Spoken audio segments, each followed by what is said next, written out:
তুমি কি জানো শুক্র গ্রহের একদিন মানে সূর্যোদয় থেকে সূর্যোদয় সেটা পৃথিবীর সময়ের হিসেবে প্রায় 243 দিন?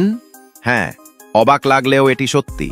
শুক্র গ্রহ নিজের অক্ষের চারপাশে এতটাই ধীরে ঘোরে যে তার একদিন হতে লাগে প্রায় 243টি পৃথিবীর দিন।